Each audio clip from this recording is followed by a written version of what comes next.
Hello दोस्तों, मेरा नाम है कशिश और स्वागत है आपका MBT स्टोरी टेलर में।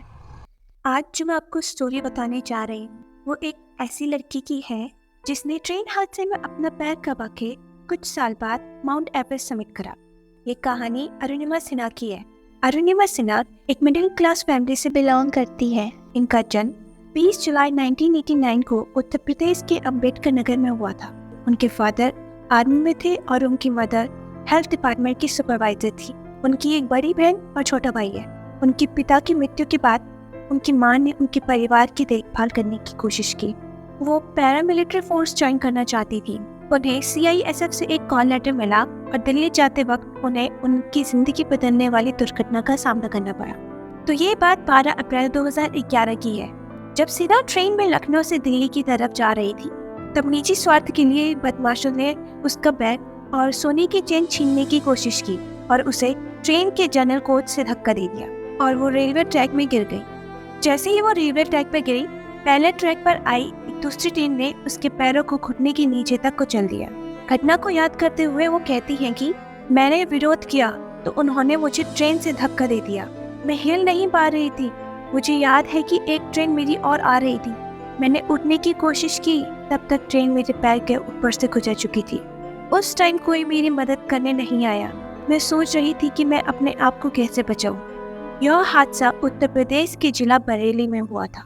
वहां के गांव वालों ने अरुणिमा को देखा तो वो तुरंत उन्हें डिस्ट्रिक्ट हॉस्पिटल ले गए। जब अरुणिमा को हॉस्पिटल लाया गया तो वहां के डॉक्टर्स कहते हैं कि हॉस्पिटल में एनेस्थीसिया और ब्लड तो है ही नहीं, तो हम इनका इलाज कैसे शुरू करें। चाहे वो इंजर्ड थी पर वो सारी बातें सुन रही थी। तो अरुणिमा डॉक्टर्स से कहती है कि कुछ देर तक रेलवे ट्रैक पे मैं दर्द से तड़प रही थी।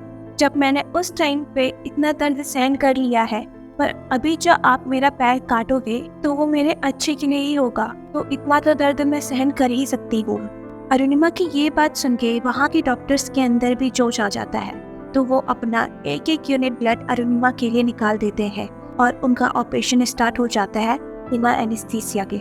उसके बाद अरुणिमा को एम्स में ले जाया जाता है। 4 महीने तक एम्स में उनका ट्रीटमेंट चलता है। जब वो थोड़ा बहुत सही होने लगती है, उसके बाद उन्हें ये पता चलता है कि उनके बारे में गलत खबर फैलाई जा रही है।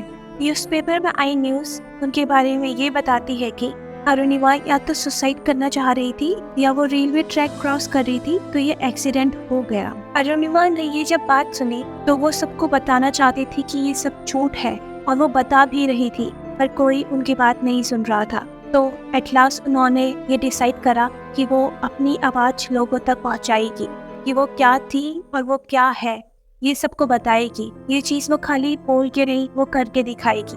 अरुणिमा ने ये बोल तो दिया था। अरुणिमा का पैर कटने के साथ साथ उसकी स्पाइन इंजरी भी थी। उन्हें ये नहीं पता था कि वो बेड से कभी उठ भी पाएंगी। फिर उन्होंने एक चीज़ डिसाइड कर दी कि वो वॉलीबॉल ना खेल के जिंदगी का सबसे डिफिकल्ट गेम खेलेगी। तो उन्होंने माउंटेनियरिंग चूज करा। जब वो ये बात औरों को बताती है कि वो माउंटेनियरिंग करना चाहती है, तो लोग उनसे कहते थे, तुम पागल हो गई हो क्या? तुम्हारा दिमाग खराब हो चुका है, तुम कभी नहीं कर सकती हो माउंटेनियरिंग। एक पैर आर्टिफिशियल है, दूसरे पैर में रॉड है और स्पाइन में फ्रैक्चर है। तुम कैसे करोगी? तुम कोई नौकरी करो और अपना जीवन जियो। उन्हें लोगों से कोई मतलब नहीं था। चाहे लोग ऐसा बोल रहे हैं, बट उनकी फैमिली ने उन्हें बहुत सपोर्ट करा। उनकी फैमिली ने उन्हें सजेस्ट करा कि वो बचेंद्र पाल से मिले, जिन्होंने 1984 में माउंट एवरेस्ट समिट करा। हॉस्पिटल से तुरंत डिस्चार्ज होने के बाद वो तुरंत अपने घर न जाके बचेंद्र पाल मैम से मिलने को जाती है। जब वो बचेंद्र पाल से मिलती है और उन्हें वो अपनी कहानी बताती है, तो बचेंद्र पाल अरुणिमा से कहती है, मेरी बच्ची, जब तुमने इन परिस्थितियों में एक नकली पैर के साथ माउंट एवरेस्ट चढ़ने का फैसला किया है, तुमने माउंट एवरेस्ट चढ़ लिया है, तुमने हासिल कर लिया है।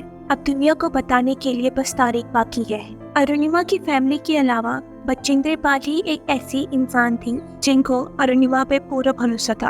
अब अरुणिमा अपनी मेंटर बचेंद्र पाल से मिल चुकी थी और हर चीज तय हो गई थी। उनकी प्लानिंग भी हो चुकी थी। अब बस उन्हें फील्ड में जाना था, जो कि था माउंटेन्स। अरुणिमा ने सबसे पहले PMC किया, निम नेहरू इंस्टीट्यूट ऑफ माउंटेनियरिंग और Tata steel adventure TSAF Uttarkashi से। उन्होंने ये बताया कि जब आप फील्ड पे जाते हो तुम्हें उस टाइम पे पता लगता है कि तुम कहाँ पर स्टैंड करते हो।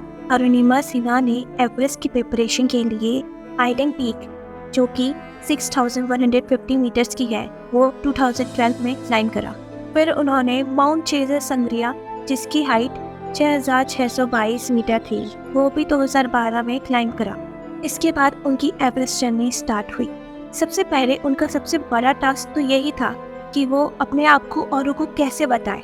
वो ये चीज़ सबको नहीं बता पा रही थी कि वो भी ये चीज़ कर सकती है। तो जब उनके शेरपा को पता चलता है कि उनका एक नकली पैर है और दूसरे पैर में रॉड है और उनकी स्पाइन इंजरी भी है, तो वो अरुणिमा को मना कर देते हैं अपनी जान बचाने के लिए। तो अरुणिमा और लोगों ने भी कैसे ना कैसे शेरपा को कन्विंस कर ही लिया था। तो अब ग्रुप्स डिवाइड हो चुके थे। अरुणिमा के ग्रुप में 6 लोग थे। एवरेस्ट की तरफ जाते हुए उन्होंने सबसे पहले रॉकी एरिया क्रॉस करा। इस एरिया के बाद से आइस एरिया आ जाता है। तो जो आर्टिफिशियल लेग था अरुणिमा का, वो बहुत ही फिसल रहा था आइस पे। कैंप 3 तक तो सब कुछ सही था। वो वहाँ के एरिया से अच्छे से एक्लेमेटाइज हो चुके थे और वो कैंप 3 पहुँच चुके थे। अब बारी आती है कैंप 3 से साउथ कोस्ट समिट पहुँचने की। यहाँ से डेड जोन एरिया शुरू हो जाते हैं। यहाँ पर अच्छे माउंटेनर्स भी डरने लग जाते हैं जब लोगों के सामने लोग अपना दम तोड़ते हैं। उन्हें डेड बॉडीज को क्रॉस करना होता है आगे जाने के लिए। साउथ कोल पे पहुंचने के बाद जब वो रात को क्लाइंबिंग शुरू करते हैं, जहाँ पर उनकी हेडलाइट जा रही थी, वहाँ पर उन्हें डेड बॉडीज ही दिखाई दे रही थी। तो जैसे न तैसे करके वो अपने दम से हिलेरियस स्टेप पहुंच जाते हैं। आप अपने टारगेट के इतने करीब हो और आपसे कोई वहाँ से लौटने को कह दे तो आपको कैसा लगेगा। तो मेरे शेरपा ने मुझसे कहा कि तुम्हारा ऑक्सीजन खत्म होने वाला है, तुम यहाँ से डिसेंड करना शुरू कर लो। तो अरुणिमा ने मना करा और वहाँ से आगे बढ़ गई और 1 से 1.5 घंटे के बाद वो टॉप पर थी। 17 घंटों के बाद अरुणिमा माउंट एवरेस्ट के टॉप पे थी। 21 मई 2013 10:55 सिन्हा ने माउंट एवरेस्ट समिट करा। तो अरुणिमा ऐसे ही एवरेस्ट समिट करने वाली पहली विकलांग महिला बनी।